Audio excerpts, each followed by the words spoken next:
Então, quando chega aqui no capítulo 5, o apóstolo Paulo vai falar do conteúdo dessa justificação. O que vem dentro desse pacote? Quando eu disse para vocês que Jesus coloca sobre nós o manto da sua justiça, o que está debaixo desse manto? O que vem dentro desse presente? 2 semanas atrás nós falamos então, primeiramente dentro deste presente vem paz com Deus. O homem que estava vivendo em inimizade com Deus por causa dos nossos pecados, agora ele teve a sua paz com Deus restaurada. Aquela inimizade gerada pelo pecado foi resolvida. E através da mediação de Cristo, nós podemos ter também acesso a Deus, porque Deus não é mais um inimigo nosso e nós não somos inimigos dele. E agora nós podemos conversar com Deus. Nós podemos levar diante de Deus as nossas necessidades e nós podemos receber as orientações de Deus na nossa vida. E mais, nós agora temos esperança. Nossa vida não é apenas fruto mais do acaso, e nós não vivemos sem saber o que vai acontecer, nós não vivemos sem expectativas, nós não vivemos sem projetos, sem sonhos, mas agora o Senhor restaurou a nossa esperança. Não a esperança humana de que alguma coisa pode ou não acontecer, mas uma esperança celeste, de que aquilo que Deus nos prometeu vai acontecer. Não importa quanto tempo passe, mas vai acontecer exatamente como o Senhor nos prometeu. Pensando então nesta esperança, ela traz para nós muitos outros benefícios, e dentro deste pacote chamado esperança, nós vamos descobrir que existem outros presentes, e é sobre isso que eu gostaria de falar com vocês então hoje. Veja o versículo 2, eu quero partir desta frase. Versículo 2, lá na última parte diz: e gloriamo-nos na esperança da glória de Deus. O que o apóstolo Paulo está fazendo aí? Ele está jogando com as palavras. Tanto no latim quanto no grego, este jogo está muito claro, e no português também. Quando ele diz, nos gloriamos na esperança da glória. Se você tirar um pouquinho aí a palavra esperança, você tem gloriamos na glória. Parece um negócio redundante. O que isso significa? É importante nós descobrirmos o significado desta palavra glória. A palavra glória, tanto lá no grego quanto no hebraico, ela tem um significado igual. E o significado, embora todos nós imaginemos já alguma coisa reluzente, dourada, e a gente associa isso com glória, o significado literal da palavra glória não é esse. O significado literal da palavra glória é peso, densidade. Engraçado isso, né? Porque nenhum de nós, se tivesse que chutar um significado, chutaria isso. Então, quando eu li isso pela primeira vez, eu me assustei. Eu falei, mas o que isso tem a ver? Qual a ligação com essa noção que nós temos de glória com isso? Então, no Antigo Testamento, por exemplo, a palavra hebraica era kabod. E esta palavra significa exatamente peso, densidade. No grego é a palavra doca, de onde nós extraímos a palavra doxologia, quando nós cantamos uma música que exalta a majestade de Deus. Tanto doca no grego, quanto kabod no hebraico, tem o mesmo significado, peso e densidade. Como que eu posso entender isso? Bom, o uso dessa palavra é parecido com o que nós fazemos quando alguém fala alguma coisa muito pesada para você, e eu já estou fazendo uso da palavra, e você diz, nossa, isso que você está dizendo é pesado, isso que você está dizendo é duro, é denso. Sabe quando alguém chega e dá uma bronca, né? Fala alguma coisa muito, muito séria, aí você fala, nossa, isso que você falou é pesado, é duro. Ou o pastor faz um sermão daqueles, exortando todo mundo, aí fala assim, o pastor pesou a mão hoje. Esse é o significado da palavra glória. Agora, como é que eu aplico isso na frase do apóstolo Paulo? Nos gloriamos na esperança da glória.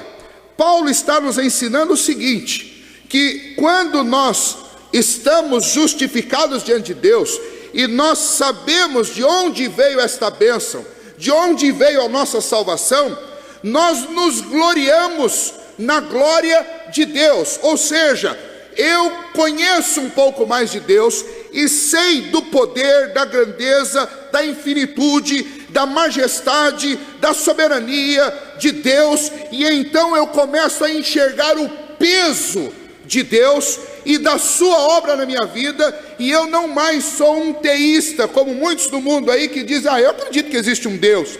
Não, agora eu me glorio na glória de Deus. Por quê? Porque eu desfruto, porque eu contemplo, porque eu imagino, porque eu sou capaz de ter algum tipo de noção da densidade e do peso de Deus e da sua obra. A diferença entre isso e o contrário é você vir à igreja, por exemplo, e cantar muitos hinos e talvez até repetir algumas orações e sair daqui sem ter a menor noção de quem Deus é e do poder de Deus, e você simplesmente dizer assim, eu vou, e de vez em quando eu vou numa igreja, eu vou ali, vou aqui, eu canto alguns hinos. Então assim, eu não sou uma pessoa incrédula, mas eu também não frequento igreja, eu também não participo de muitos cultos, eu não tenho uma religião definida. Essa é a diferença entre gloriar-se na glória de Deus e você ser simplesmente um teísta, alguém que diz que conhece a Deus.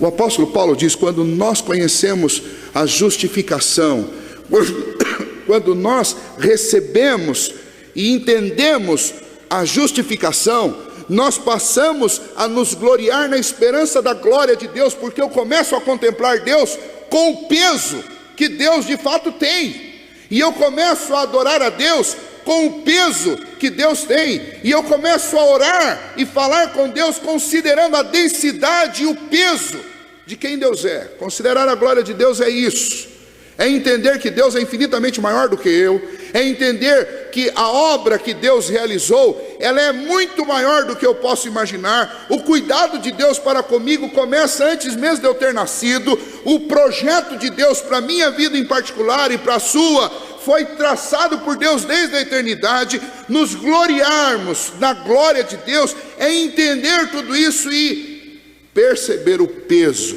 e a densidade dessas coisas. Uma coisa é você viver aí achando que a Bíblia é só mais um livro, e que Deus é apenas mais um Deus, e que a religião cristã é apenas mais uma religião. Outra coisa é você entender o que Deus fez por você, e considerar então a glória de Deus, e então você se regozijar naquilo que Deus é e naquilo que Deus faz. Isso traz deleite, isso traz satisfação para o meu coração.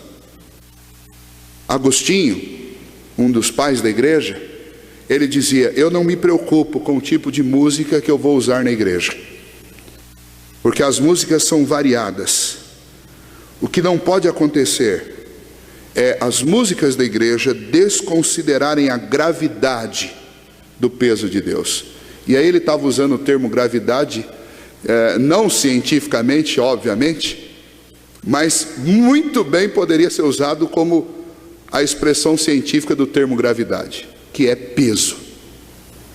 Então Agostinho dizia assim, eu não posso usar qualquer que seja a música, independente do estilo, sem entender a gravidade do peso da glória de Deus. Quando eu estou cantando ao Senhor, é diferente de cantar qualquer outra música. Por isso que você pode ouvir qualquer música que você quiser, você não é obrigado a ouvir só hino, mas quando você estiver ouvindo um hino ou cantando, você tem que considerar a gravidade do que você está fazendo.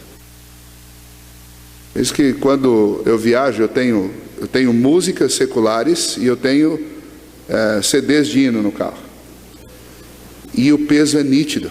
Quando você coloca um hino, muda, é pesado, ainda que o hino seja bonito, ainda que o hino seja maravilhoso e seja alegre, mas existe um peso, porque o que está sendo cantado não é apenas uma poesia, não é apenas uma conexão de palavras, não é apenas uma harmonia. O que está sendo cantado são verdades, verdades extraordinárias, verdades que mudaram a nossa vida, que mudaram a nossa história, que tem a ver com a nossa esperança, com o nosso futuro. Não pode ser recebido e entendido na mesma gravidade que você colocar uma musiquinha lá e começar a cantar qualquer coisa, como essas que são cantadas por aí. Então a ideia de gloriarmos na esperança da glória é a ideia de entendermos que o que nós esperamos, que o que nós aguardamos é algo de uma gravidade tremenda.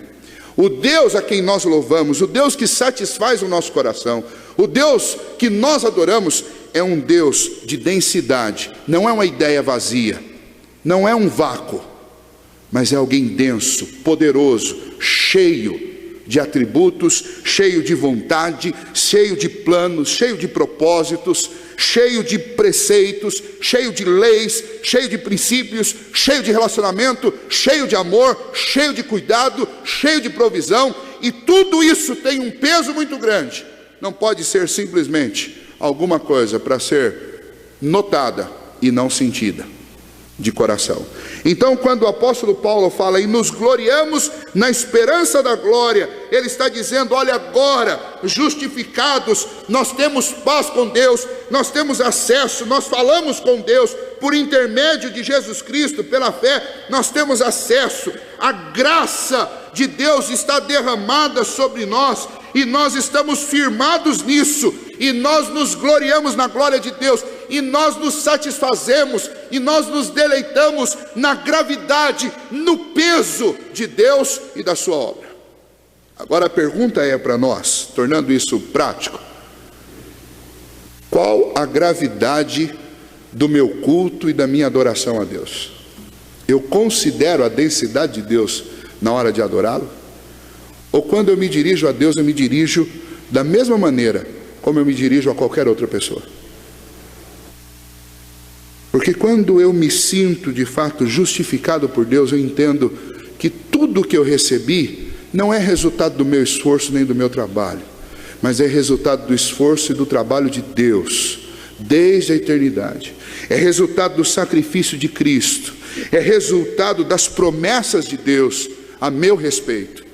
E quando eu vou louvá-lo e quando eu vou adorá-lo, eu tenho que considerar a gravidade destas coisas. E se há alguma coisa na qual eu devo me gloriar, eu devo me gloriar na glória, no peso e na densidade, no poder e na grandeza de Deus, e não nas minhas obras, e não naquilo que eu faço, e não na segurança humana, e não na segurança dos nossos planos e projetos que são falíveis. Dentro deste pacote esperança, além de ter este ensino a respeito de nos gloriarmos na gravidade, na densidade de Deus, nós temos um outro presente aí, que é a própria esperança. Então agora eu vou pegar a palavra do meio dessa frase. Que esperança é essa? Eu vou dar dois exemplos aqui de esperança e depois você vai dizer que esperança é essa que nós temos depois de sermos justificados. Uma esperança você pode descrever da seguinte maneira: imagine uma aranha tecendo uma teia para ali conseguir o seu alimento. Então ela tece uma teia numa cantoneira de uma porta e deixa aquela teia ali e aguarda que uma mosca, que algum bichinho caia naquela teia e aí ela possa se alimentar. E ela aguarda com esperança que algum alimento caia ali. E daí, em dado momento do dia, passa uma faxineira por lá com um espanador e bate. E a teia vai embora. Agora imagine uma outra cena. Um navegante está com a sua embarcação chegando ao porto, chegando ao lugar de destino, mas ele ouve pelo rádio que uma grande tempestade está chegando. E que essa tempestade pode jogar os barcos, tirar o barco da sua rota, pode trazer grandes prejuízos. E então o que esse navegante faz?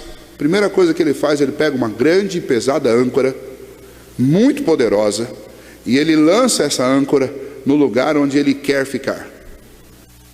E então vem o vento, vem a tempestade, bate o barquinho para lá, bate o barquinho para cá, e o navegante vai descansar porque não tem nada o que ele fazer.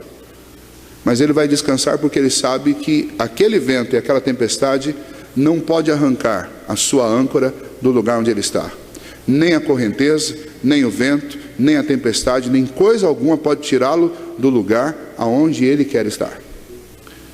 Existem duas esperanças. a esperança que confunde e que decepciona e que frustra, e a esperança que não confunde e que não decepciona e que não frustra. E essa esperança é a esperança que aquele que é justificado tem em Deus. Essa é a esperança da glória, e essa também é a esperança que é descrita aí no versículo 5. Veja lá: ora, a esperança não confunde, porque o amor de Deus é derramado em nosso coração pelo Espírito Santo que nos foi outorgado. É uma obra completa, é uma obra realizada, é uma obra que Deus não deixa pela metade, é uma obra na qual eu posso ter esperança, porque eu sei que Deus vai derramar no meu coração a medida certa do amor dele por mim, e ele vai guardar a minha vida, e ele vai ser a âncora da minha vida até o final. E um dia, a minha âncora que foi lançada lá na glória eterna, que foi lançada lá no céu, um dia eu vou ser puxado para onde está essa âncora, e nada vai impedir que eu chegue ao lugar aonde Deus me ancorou. Essa é a diferença. A esperança humana é como essa teia de aranha que eu descrevi para vocês, que uma pedrinha, um espanador, ou às vezes até uma pessoa passando rápido pode arrancá-la. E a esperança que não confunde, que é a esperança da glória, que está dentro deste pacote que Deus nos presenteou, da justificação, é como essa âncora. Então, eu não posso admitir qualquer ensino que se diga bíblico, que diga para um cristão: olha, tome cuidado, porque dependendo do que você fizer essa semana, pode ser que na sexta-feira, se você morrer, você vai para o inferno. Nós vivemos num país que foi assolapado pela teologia da libertação, pela teologia da prosperidade e por uma série de teologias equivocadas, e todas elas têm como a fonte principal do lugar de onde elas beberam uma teologia que crê nesse tipo de coisa. E então as pessoas são ensinadas que se elas não fizerem isso ou aquilo, elas vão perder alguma coisa diante de Deus. Me diga uma coisa: essa teologia que diz que você perde salvação, que diz que você pode perder o céu, é uma teia de aranha ou é uma âncora? Quando você é ensinado a respeito da sua salvação, e a sua salvação pode ser perdida por qualquer tipo de circunstância desagradável, qualquer tipo de tropeço seu, a sua esperança da glória é uma teia de aranha ou é uma âncora? Porque o que o apóstolo Paulo está colocando para nós é que, justificados, pois, mediante a fé, nós temos paz com Deus, nós temos pela graça acesso ao Senhor, nós nos gloriamos na esperança da glória. O que significa isso? Significa que eu considero a densidade, a glória, a gravidade e o peso da obra de Deus, e eu tenho convicção que a minha vida, a minha justiça, que foi recebida graciosamente de Deus em Cristo Jesus, está ancorada na glória eterna, e ninguém pode me tirar isso, nem mesmo eu. Nós precisamos convencer o nosso coração nisso. Quer ver como nós somos mal doutrinados nesse aspecto? Quando nós temos Santa Ceia aqui, e alguma pessoa chega aqui com a convicção de que fez alguma coisa errada, os presbíteros vão servir a Santa Ceia e a pessoa diz: eu não vou tomar. Você sabe por quê que existe essa prática? Por causa do ensino equivocado. As pessoas acham que o que elas fizeram pode arrancá-las das mãos de Deus.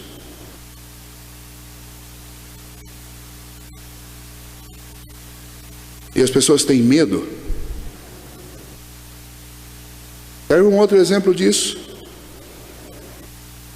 Quando você faz alguma coisa errada e você para de vir para a igreja. Você fala: eu não posso ir na igreja, porque Deus não vai me receber do meu jeito, do jeito que eu estou. E aí você vai e fala com a pessoa, e eu já ouvi muito isso como pastor: ah, pastor, eu preciso consertar um monte de coisa na minha vida para depois voltar para a igreja. Ah, pastor, eu preciso resolver um monte de problema na minha vida para depois voltar para a igreja. Sabe o que é isso? Isso é o resultado de décadas de ensino equivocado de teologia no nosso país, falando para as pessoas, ensinando para as pessoas que a esperança delas é uma teia de aranha. Que todo esse plano e esse propósito de Deus para a vida delas pode ser estragado por alguma coisa que elas façam. Sabe qual é a coisa mais maravilhosa da graça, irmãos? Que a graça não depende em absolutamente nada de mim. Isso significa que Deus me salvou porque Ele quis. Deus me salvou porque Ele pagou o preço através do seu Filho.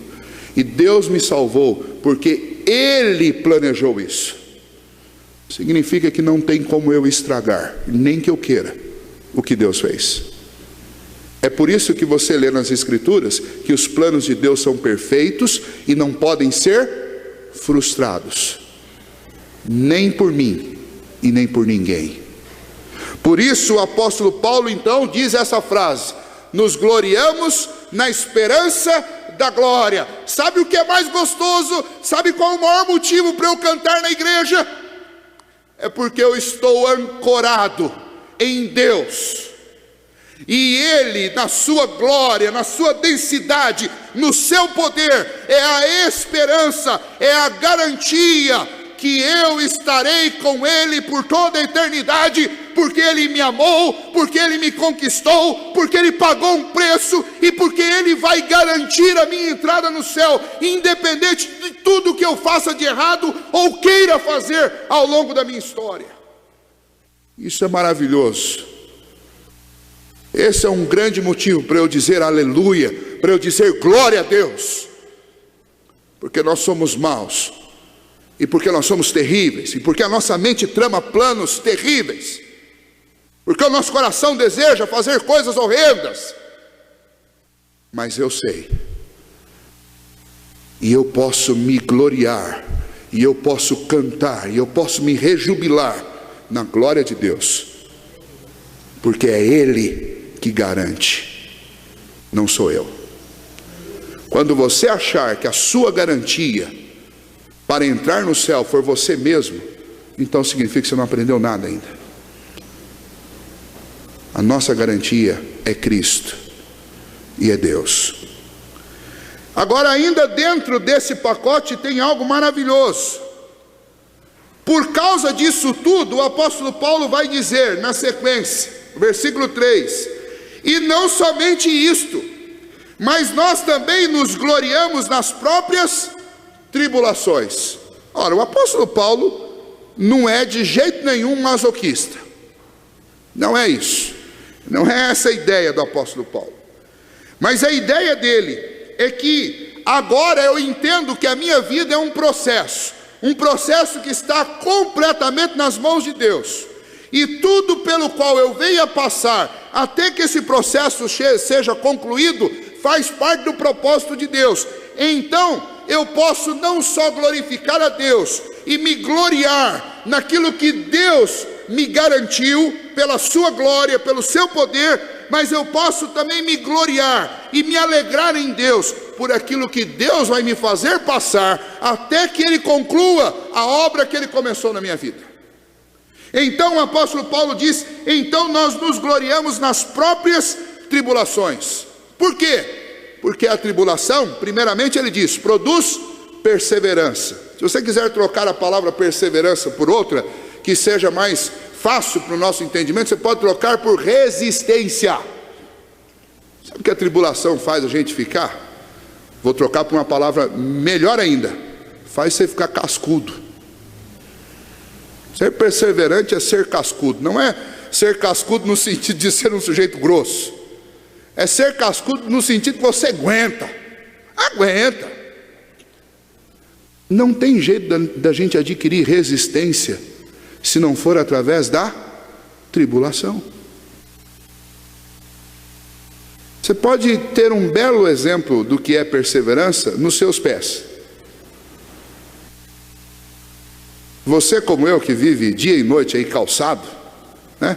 Experimenta chegar num sítio, em algum lugar aí no final de semana, tira o calçado, põe de lado e fala assim: eu vou ficar descalço hoje. Veja quanto tempo você aguenta. Experimenta andar numa estrada cascalhada descalço. Mas daí vai passar perto de você um senhorzinho que está cansado daquilo ali, não aguenta mais usar aquele chinelo que arrebenta a alça toda hora. Aí vai descalço. Aí você vê ele batendo na pedra ali, lugar que você não consegue nem pisar direito, o sujeito está correndo em cima. Mas como que ele consegue isso? Casca, resistência. Resistência que foi adquirida como? Um dia doeu. Um dia ele pisou naquele chão e doeu. Mas ele pisou de novo, e ele pisou de novo, e de novo, e de novo, e de novo, e ele foi adquirindo resistência até que ele não sente mais o peso, a dor que aquelas tribulações podem lhe causar. Perseverança é algo que nós só adquirimos quando nós atravessamos as tribulações. E aí ele diz: e a perseverança traz o quê? Experiência. Não tem jeito de ter experiência se você não resistir dentro da tribulação até o final dela. Sabe qual é o nosso grande problema com amadurecimento e com experiência? É que a gente quer sempre pular fora da tribulação antes dela terminar. Resultado, a gente continua sempre criança, a gente continua sempre infantil, a gente continua sempre imaturo, porque a gente nunca deixa Deus terminar o processo. Já perceberam isso? Aí você fala assim: ah, pastor, mas é impossível, Deus sempre termina o processo. Não estou dizendo que os planos de Deus falham, mas estou dizendo que a gente tem uma mania de querer driblar os processos de Deus. Então Deus coloca você dentro de uma tribulação em que, corretamente, honestamente, de forma cristã, você não tem como pular fora. Mas daí quando o negócio está ficando apertado, ao invés de você encarar como um cristão e dobrar o joelho e aguentar, vamos aguentar, aí você trama um jeito iníquo de sair do problema. É assim que a gente foge das tribulações e não adquire perseverança e muito menos experiência. E aí você vai lá e negocia os valores da sua fé, e você compra uma saída de dentro da tribulação, uma saída escusa. E aí Deus faz o quê? Vou ter que colocar o cara numa pior, porque eu vou ter que ir colocando até uma hora que ele não consiga sair lá de dentro, porque senão a gente não vai amadurecer. E lembra, quem é que se responsabiliza pela nossa âncora? Não é Deus? Se é Deus, não adianta você tentar fugir do processo de amadurecimento, de aperfeiçoamento e de experiência, porque Deus vai te colocar lá de novo, porque é Ele que está te trazendo, é Ele que vai te levar para a glória eterna, não é você. Então, por mais que você fuja, Deus vai te colocar lá de novo. Tem gente que fala assim: pastor, eu não entendo, parece que Deus não se cansa de mim, Ele colocou os olhos em mim, e parece que Ele resolveu que Ele vai só provar a mim. Tem 20 pessoas ao meu redor, tem 300 pessoas na igreja, mas parece que Deus quer derramar provação só em cima de mim. Eu vou dizer: olha, provavelmente é porque você está tentando fugir tanto da tribulação, e você não deixa ela ser concluída na sua vida. O apóstolo Paulo diz: nós nos gloriamos nas próprias tribulações. Por quê? Porque a tribulação produz perseverança, resistência, e a resistência me faz adquirir a experiência, e quando eu tenho uma experiência, de novo eu volto a me sentir seguro com a esperança. Aí eu tenho experiência.